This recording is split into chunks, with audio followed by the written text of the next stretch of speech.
This is Flip the Switch with Marla Schultz and special guest Danny Days Cohen. before this whole thing erupted and we were put into lockdown, like a week before, like 5 days before. Right, because we have been talking for years about getting together, and we were supposed to see each other when a friend of ours, there was a rally, and there was a personal incident, and we were supposed to, get together, and I was like, oh my God, I can't believe it. They're blowing me off. And then we got together, and it wasn't the case. Right. I know. It's so crazy how, when it comes to blowing people off, you're waiting and you're like, well, I don't know. And oh, maybe there was a car accident, maybe someone died, you go to but you don't usually go there. You usually go like, a fucking asshole stood me up. Are they really blowing me up? Like, no. Jody had a brain aneurysm. We're in the hospital. Like, it was just it was real. No, and I was like, oh my God. And for me to even think that was, that I was even questioning it. I mean, what has happened to us? Right, we all do. We all question when you stood up, you're like, what an asshole. Why couldn't he just call me? Like, we never go to maybe he was in a car accident. I hope they're okay. Maybe there was a helicopter accident. We don't know. But, in this case, it was a real, we didn't blow you up, and it was really crazy, really extreme. Oh God. I know it was very, very, I don't want you to think that I'm trying to stream this. And for some reason, hopefully I can stream it. Hopefully I can't. Oh, that's last week. So, oh my gosh, somebody's watching. Okay, there we go. Oh my gosh, nope, that's my live thing. Anyway, this technical shit, it's too much. It's too much. Right. Somebody's watching. Which is so exciting, because I think what I said in my live feed, and I think, let me know how you feel about this, but you could post a picture of your animated sphincter, right?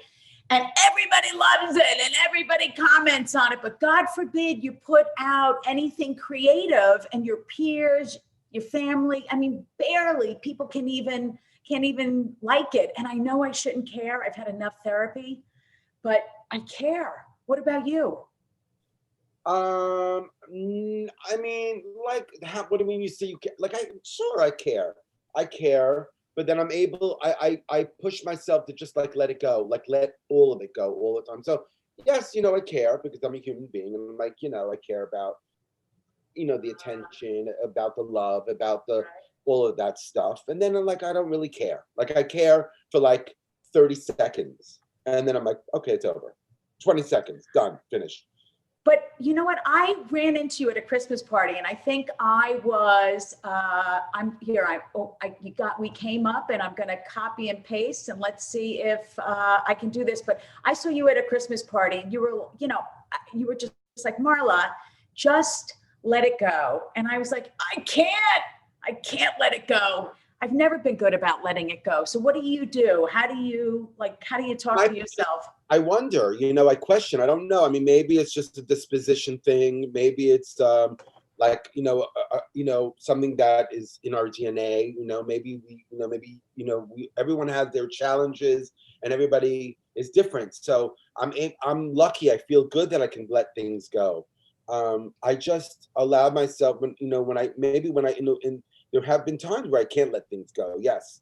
So in those cases, when I want to let it go, I just say, look, I'm powerless to it. And there's nothing, you can't go back in time. So it's over there. You're going that way, and just keep going that way. And let's turn on music and clean the house. Let's do something to get it out of your head, and then it goes, and then time heals. Blah, blah, and then it goes. But also, first of all, Danny, besides being one of the funniest Fs that I know, and all your videos make me laugh, and I love your point of view. You also have a ton of other creative endeavors. And if anybody sees his backdrop, you are like the stencil king. I love stencil work. Yeah. You're like, I love your wallpaper. I'm like, it's my stencil work. It's amazing. Thanks. And also your ties. When did that start? My ties are online. I got my ties. I have my ties. I embroider on ties. So it's like a normal tie, and then all of a sudden there's embroidery. And I have all sorts of designs that Danny Cohen ties come in a beautiful, beautiful box. Beautiful. Fabulous. Now, do you find that having a creative outlet during COVID and our lack of venues to perform in, does it fill your soul? No, I wish it did. I really wish it did. This whole thing has really crippled me and emotionally. I just can't get creative. I can't write. I'm not getting out. I put on 30 pounds, 35 pounds. No. Oh yeah. I weighed when I saw you, I weighed 200, and now I weigh 236 pounds. So don't weigh 236 pounds. Yeah. Oh well, yeah, sure. I'll weigh. Oh, you want me to go on the scale and show you? No. Yeah. No. You don't have to. Well, listen. Try not to. Like, why don't you just say that's There's it? nothing wrong with weighing 236 pounds. This is the reality. I'm sharing something with you, and you're like, you're denying my truth. You're like, no, you don't weigh 235 pounds. I'm like, I do. I'm sorry. I don't mean to take away from your weight gain. I really don't. I don't want to deny you the truth. Yes. Yeah. I you know what? It's my way of like, no. I mean, it's the way I grew up. But let's talk about funny, Danny, because you're so funny. When did you know that, one, you were funny, and two, the effect that it had on other people? Well, I grew up funny. Like, I was always funny, cracking jokes. My friends, always the one with laughing, always pranking. So that was my whole life. And then I never thought about stand-up. I never liked stand-up. I never wanted to do stand-up. I never watched stand-up. And then somehow I got into stand-up after being like threatened by many friends. You should do it. You should do it. You should do it. You should do back and forth. And then I was somewhere, and then I found like an open mic, and they said, you should go and do an open mic. I'm like, okay. And I did. And, I didn't know what I was doing. I was like reading monologues on stage. No stand-up. I had to buy a book to learn how to do stand-up, so I bought a book. Judy Carter's comedy. Oh, sure. So that helped me. It helped me. I understood. Like I was like, oh. So once I read the book, I'm like, oh, that's what stand-up is. And then I followed her rules. And then once I got an idea of what I was doing on stage, I broke all those rules and then made my own rules to who I was. And now I'm doing it for a living now. So. Awesome. Now, so how long have you been doing it? 25 years. Wow. 25 years. And you started in New York. New York. And what was like your first big win? Meaning, was it a club? Was it a festival? Was it a TV appearance? It was pretty gradual. I mean, it was pretty gradual. I think for me, like we took, when we were in the open mic days, back in my second year of comedy, I started doing a show in a laundromat with Jody Wasserman. We co-hosted a show called Spin Cycle Comedy every Wednesday night at a laundromat. And when we started doing, we only did that because we weren't good enough to get into the clubs. So we had to find a space. And my friend owned the laundromat. He's like, why don't you just perform every Wednesday night at my place, whatever you want. I'm like, thanks, Evan Wallace. So we did. We had a place on 7th Avenue and 20th Street. It's called King Size Laundromat, Chelsea, Manhattan. What year did you start that? 1998. I never performed there. Right, 98 or 97 or 98. 98, I'm going to say. Yeah, you never invited me to perform there. No, it was just like it was open house, and you show up and then you perform. And you got written up in the New York Times. That was cool. That was fun. So when you asked me like the win, or we were on ABC News, Lara Spencer, Michael Musto came in and wrote about us and put us in, and then we were everywhere. We were in the papers, Newsweek magazine, Marie Claire Japan, it's amazing. Good Morning Japan, Good Morning America, like everyone was on, and it was all over the place. And we got a lot of press. And then from there, I got Comedy Central's Premium Blend. Which was funny. Right. Chris Young came in and saw us performing, gave Jody her first break in Comedy Central at the Premium Blend, and then I got it the next season. And That's amazing. yeah, and that was that. Yeah, and the rest is history. So when did you said that you never really, you didn't think that you didn't like comedy, you didn't really think about it, but people were telling you how funny you were. Did you, when did you decide, or did you ever have a feeling like comedy gave you something, or, did it fill a hole or a void in your life? Like what role, like emotionally, developmentally, has comedy played in your life? You can make friends when you're funny. People like you. So I found that, getting more of what I wanted through comedy is what worked for me. I'm not gorgeous. I'm your average Joe.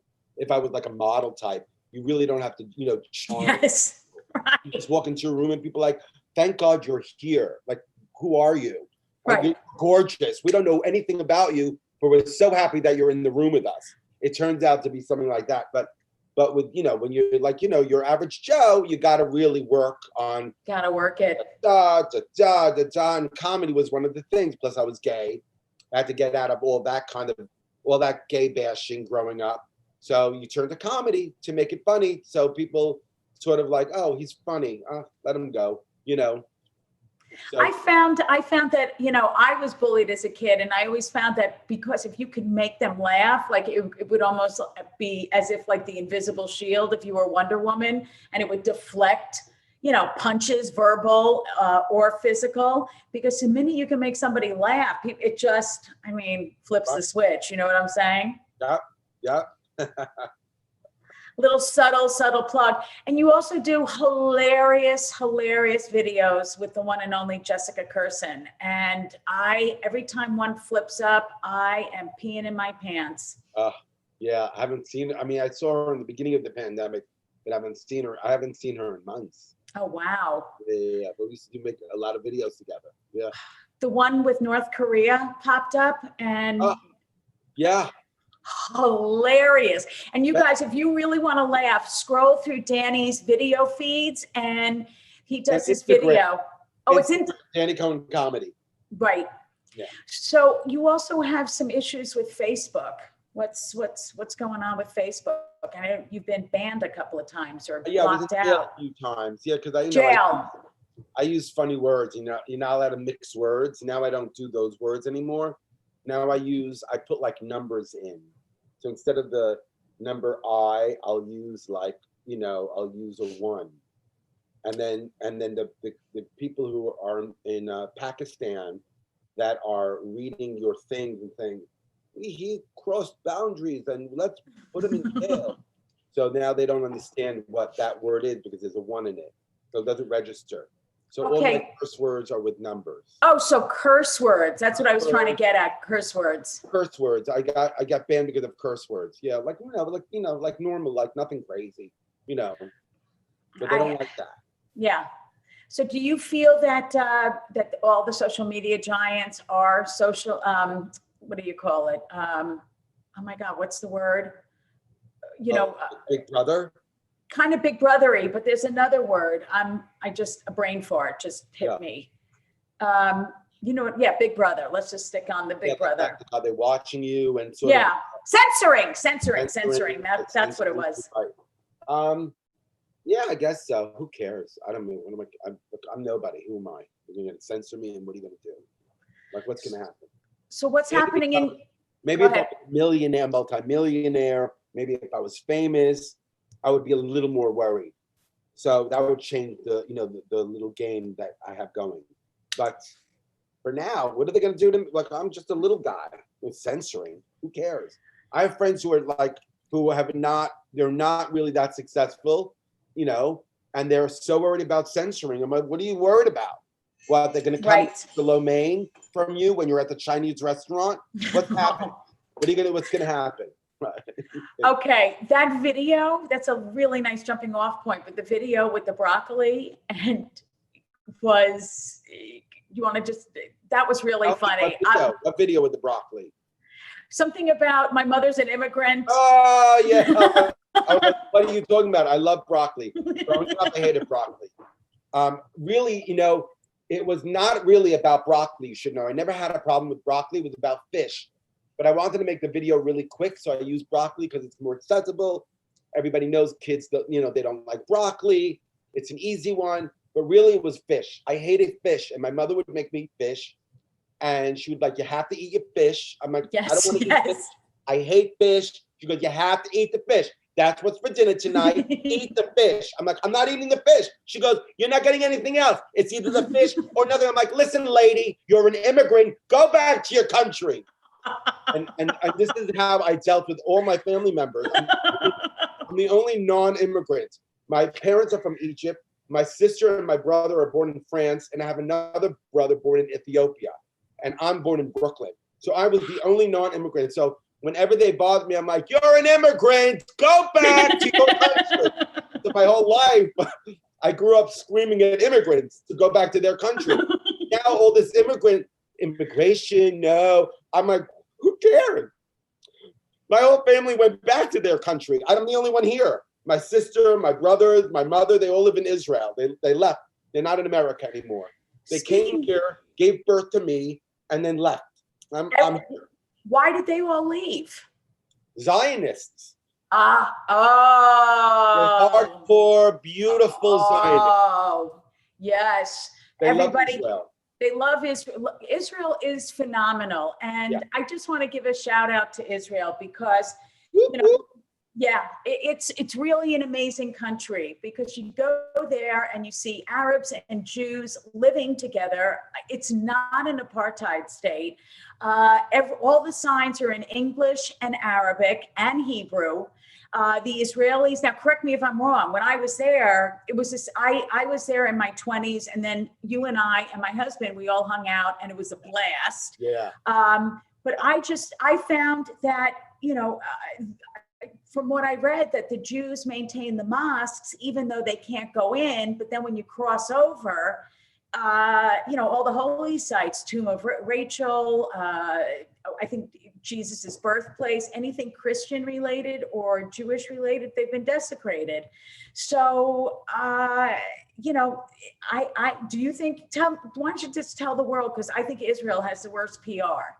Yeah, I don't even care to defend Israel because there's no defense in it. Like, I don't even find, when people say it's an apartheid state, I'm like, I don't know what you're talking about. I'm not even Right.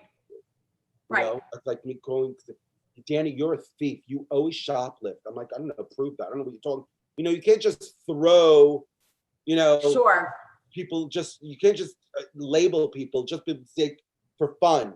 And it doesn't work. And it doesn't work for Israel either. Unfortunately, Right. there's a very, there's a Muslim agenda, unfortunately, on the college campuses that are anti-Israel.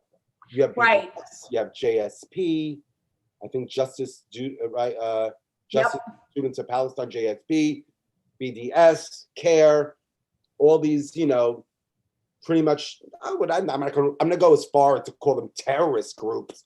Right. But, they really love the idea of the annihilation of Israel, and they don't want it to exist anymore. Yeah. And they're poisoning the mind of these young students. They know nothing about Israel, but you know how you are when you're young and when you're, you're in college, you're out of the house, you're trying to fight for rights. You believe in the underdog, you want to fight for rights. You're out in the world. It's you're 20, you're finally out, and now you can make a difference. And so when they feed you all these stories and rhetorics about, how Palestinians are being attacked by Israel and they kill the babies and they all the soliloquies and stories to these poor students, and they grow up, and now you have a big majority of our country, of the world, I should say, even in Europe also, and Canada, college campuses throughout the world. Right. Have people like that are just, grow up believing this misinformation. And then they come at you, and then you're supposed to defend. I'm not going to defend any of it. How about that? How about I'm just going to ignore you? And that's what's been going on for a long time.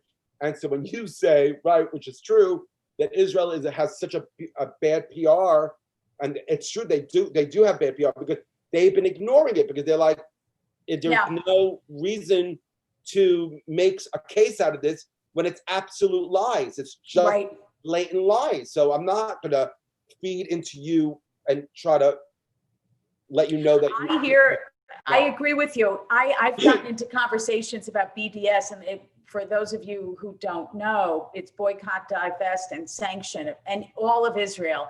And it's I don't like getting in that conversation of having to defend Israel. I just know it's the birthplace of Judaism, Christianity, even Islam. But when they go boycott and divest, it's like, okay, give me your phone. And does your mother or a loved one have cancer? And hey, take that Band-Aid off and forget about using GPS or Waze or Google Maps. Oh, and guess what? The part of the whole therapeutics has been developed by a company called Moderna, which I think is Israeli. So if you get coronavirus, you know what? You're shit out of luck. So back of the line. Yeah, they're they're high-tech country, one of the best in the world. Yeah. They develop and have given a lot to the world. And, they're a beautiful democratic country. Like any other country, make some mistakes, trying to do their best with this, rolling along. It's a country it's a democracy. They have pride there every June, the flags, and hundreds of thousands of people marching in a parade like they do in New York City. And so blah blah blah. I don't know. I'm not gonna, but that's, and it's nuts, but it's really crazy. And then God forbid if you were gay or a lesbian and living in a Muslim country, the gig is up, so to speak. Anyway, just moving off about that, it's just, it's just really annoying that the distinction is you can be anti-Israel, but then it bleeds over into being anti-Semitic, and it's just really fucking annoying. I find I find the two go, from my experience in my life, the two go hand in hand. It's a Jewish state, it's just like America is based on Christian values, Israel is based on Jewish values, Here in America, Sunday is a day off because Sunday is the day of church, dry states, liquor on Sunday, all that based on Christian values, go to church on Sunday. And in Israel, it's Saturday, it's not Sunday, Saturday, Shabbat. So it's all based on all those. This is very similar in ideology. So, correct. But you know what? So Danny, what are you doing for fun in the COVID quarantine world? I'm live. I go live a lot. I'm so bored. I go live like twice a day, sometimes times a day. I just go and I reach out. I don't have a lot of followers. I have like 10 followers that love me. So I usually go live to between 5 and 15 people. And I do that twice a day.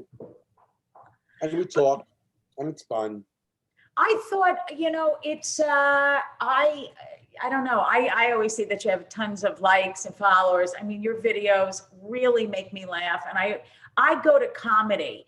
I think last week I shared that I watch a lot of like the Black comedians from the 80s. I mean, I just watched Eddie Murphy Delirious again. Right. And oh my God, he was 23 years old, selling out the house. Yep. Funny. And amazing. He was amazing. Yeah. I mean, I could watch that over and over and over again. The original Kings of Comedy makes me pee in my... Bernie Mac is one of my favorite. How about you? I grew up not loving comedy. I never watched comedy, but I loved Eddie Murphy. It's funny. I remember watching him when I was 21 or 20 years old, whenever it was. And I watched him and I loved him. And that was it. That was the only comedy I really ever watched as far as like real, like just stand-up comedy. Right. I loved it. And that was it. That's all I really, he's my only person that I loved growing up. I didn't like or watch anybody else. I didn't even know anything about anybody else. Oh, that's funny. Which special of his did you like? the one he's wearing a red leather suit. That's delirious. Delirious. Oh my God. And he's like, you know what? One of my, the ice cream the joke. ice cream bit. That I was get the ice I'm cream. like, wow, that's such a beautiful joke. Even then, like when I was like 20, I'm like, yeah, he's making everything. It's so easy, but it's so great, and everybody gets it. And he made it. It's his, but it's everybody's. And I got it right away. I understood. It's his joke, but it's also everybody's joke. But he made it, and I loved it. And it was easy, so good. It was great. It was great, great, great. So what are you doing though? Like, what do you do to make yourself happy? Nothing. I mean, eating, and that's what's been. Just I've been eating a lot, and going live. And like last night, I performed, which is great. Where? At the Comedy Cellar.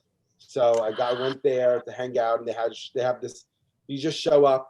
You know, if you're a comic at the Cellar, then they put you on the list, and then it's a tag team, and everyone goes behind the glass booth and performs for between 15 and 20 people, because that's the max amount of people you're allowed in that cafe upstairs. The downstairs club is closed, and around the corner it's closed, but the olive tree is open, and they build the stage, and you have the booths, and everybody is socially distanced. Wow. And you perform, but you get 10 minutes, and they're really great about it. They're being kind to us. They're like, don't worry, you don't have to bring such crafted material to the stage. You don't have to kill. Just come on, just get up on stage and do your stuff. And it's been a real pleasure, just getting up and ranting and riffing about because like a lot of my jokes, I just can't relate to my jokes during a time like this. Right. You know, Right. I just, so I found two. Oh, did I open with that joke? Oh, I don't even know. Oh, I didn't even open with that joke. It's funny. I'm thinking because I was so drunk on stage last night. I was drunk, and I was like, "You're not going to go on stage." I never go on stage drunk ever. Yeah, I didn't think so. No. It's like driving drunk. You're not allowed. You can't Right. do that on stage. It's like a no-no. And I I was trashed. I had like 4 bourbons. Like, Wow. Trashed. But I remember. But I got laughs. They were laughing. Danny, you could read. Marla, you never know. If you're drunk, you don't know. Like you're drunk, you're out of control. You can't control. You know what I'm saying? You're not like. But I just like leaned into it, and I told them, I'm so sorry. I've been drinking, and then they got on board, and then we all had a good time, and it was great, beautiful. So I'm great. So that was good. I got up on stage, and that was amazing. So. And I got up on stage 2 weeks ago at the Cellar also. Oh, I have a show on Saturday night. I don't even know what it's about. Funny. I don't know what's happening. Well, listen, I've had that conversation with you about the Cellar, and I had like 10 regulars recommend me to her. And my friend Lenny, who everybody loves Lenny, yes. And he came back and he said, I go, did you give her my tape? I mean, it was this like 3-camera shoot at this theater. And he's like, Lenny got me passed. Lenny. But right. He's a doll. So he was your contact person. What did he say? What happened? So we were all, and I was at his wedding, and she was there. And I said, so what did she say? And she said, I like other people better. Okay. Yeah, she's not, and I saw her at the wedding, and she was, just, it is what it is, and you can't keep going to a hardware store for milk. Yeah, whatever. But I am performing. I'm up in Lenox, Massachusetts, and I'm usually up at this place 5-6 times a year, and this is my 3rd go around, and I have to, 12 people in a lounge behind a plexiglass partition. I feel like, I'm a whore in Amsterdam. Right. Like $5 make you holla. Goes up, and you're like, right. And then you see everybody with masks on, and you feel like you're in The Handmaid's Tale. It is so insane. Yeah, it is. It's weird times. It is very weird times, but I don't know. Like for a while, I was like sort of saying no to comedy. I was like, I'm not gonna do this. I'm not gonna try to make it normal. I'm not going to try to make it normal. and then I gave into it after all of this. And then when the club opened up, I was like, okay, because I tried Zoom shows, and I'm like, ugh, I did 2 It's Zoom hard. shows. It's hard. I'm not interested in this. I could care less. If this is what the new is, I'm out. I'm not interested. It's not for me. Goodbye. And then I just started performing just a couple of weeks ago, and then last night. So that's nice, but otherwise, God, ugh, what a mess. It is a mess. It is a mess. I mean, civilians, people can't go to Broadway. They can't go to, theaters, any theater. It's like everyone's like, it's crazy. It's just, it sucks. It will get past this, Hopefully. Are you stressed out about the election? No, I mean, to me, I think Trump is going to win with flying colors, landslide. I mean, whoever, I know, I'm not even picking sides. I'm not saying yay or any. It's so clear to me from everything I see and my feed and people in the world that we live in, the country, that it seems like it's like so everyone loves Trump. Everyone loves Trump. Sure, people hate Trump. I mean, Hollywood, hates Trump, and like our groups, the comics and all the actors, the bohemian community, they hate Trump. Right. But the rest of the country, they love Trump, and they also love the Kardashians. I mean, love McDonald's. I love McDonald's also. McDonald's is the #1 restaurant in the country, and they're serving plastic. We eat plastic. It's crazy. It's crazy. We, I drove up from North Carolina with Mark, and we drove through Virginia, and it was like, where do you want to go to dinner? You hit the 4 corners, and it was like Cracker Barrel, Arby's, Olive Garden, McDonald's, Olive Garden. No, that's like farm to table Olive Garden. Right. Oh, you were like in the room. I get it. I know. I've been to those parts of the country where it's like Wendy's, Taco Bell, KFC, or McDonald's. That's it. And then Pizza Hut is like gourmet pizza. But I got to tell you, walking into those stores and you see these people that are like against affordable health care, and it's like, who's going to pay your insurance? And, you look like you're a pre-existing condition. So it's so bizarre how, I mean, honestly, I feel like Trump could have been a really good leader and gotten in front of this, and we would not be in this position. That's my feeling. And I know lots of people are into him, but I don't like the discourse of, it really bums me out that people are so mean to each other. Oh, it's terrible. Shame on all of us. Shame on all of us too. And shame on all of us. We're all to blame. Shame on Melania. She gets up and be best and be better and bullying. And then the husband comes up and he's like, shame on us. Shame on the people. We're the ones that are causing the problem. We don't have to believe the hype. We don't have to jump on the media bullshit. Shame on us. Shame on us. Absolutely. This is who we are. Right. But I mean, to go for it's let's just, personally, I just hope the pendulum swings the other way. And I don't know. I mean, again, look, I'm gay, I'm Jewish. I don't know. I mean, I pay $40 a month in health insurance. Serious? $40 a month on Essential One, because that's what I pay. I don't know that's what I've been paying for the past 3 years. No, I was amazing. I was on Medicaid until a year and a half ago, and then I moved to $40 a month. But before that, it was free. And that's, I don't know. No one, to me, I don't know. None of my friends are being jailed. None of my friends have their rights being taken away, gay rights being taken away. No one is being, I don't know anyone that's having, all I see is hysteria. That's all I see are people losing their minds, but I don't see anybody being jailed. I don't see anybody losing their marriage licenses. I don't see anybody's children being taken away. I don't see anybody not having health insurance. I mean, I happen to just make sure my friends, there's some people complaining about health insurance here and there. Some don't, some do. I don't know exactly who and what and where, but I'm seeking for myself. I have health insurance. I don't know what I did wrong or what I did right. I don't know. I pay $40 a month and I'm done. Oh my gosh. I think I pay in 1 month what you might pay I pay, my insurance is so high.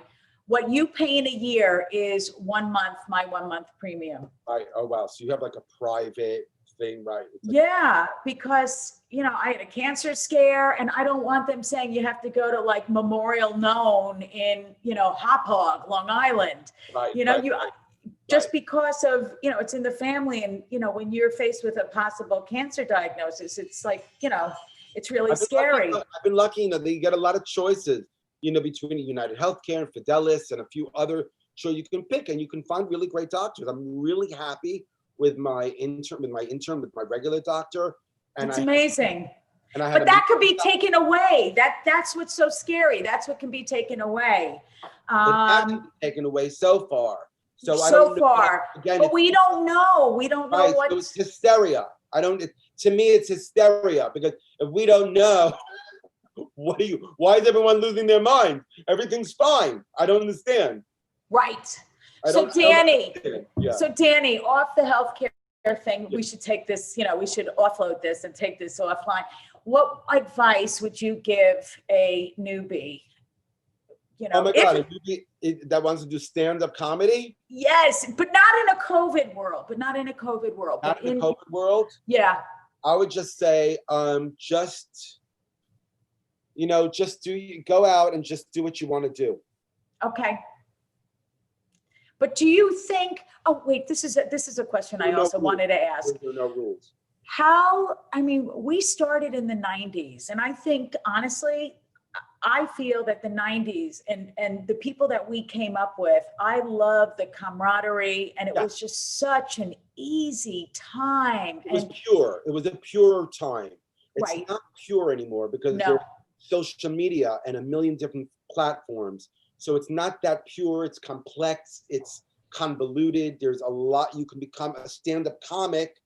You can get a special like Sarah Cooper. Is that her name? Right. Right. She got a special because she does what's it called? TikTok videos, lip syncing to Donald Trump. Is that stand-up? By no means. It's not stand-up. Is it comedy? I don't even know if it's comedy. Is it interesting? Sure. It's TikTok. Anybody can do funny. It. And she's funny. And she got a special. So if she got a special based on TikTok, trust me, your children can take a shit in Times Square and they might get a special too. There are no rules and you can do whatever you want in stand-up comedy. I would tell you in the 90s to say, you want to know how to become a great stand-up comic? You got to get up on stage as many times a week as you can. Yep. Write every day, write and polish, get up on stage. That doesn't matter anymore. Polish, write, get up on stage. What? It's all a joke. So just do what you do. If I was talking to a 20-year-old today, I'd be like, what do I do? I'm like, just get up on stage and just do whatever you want.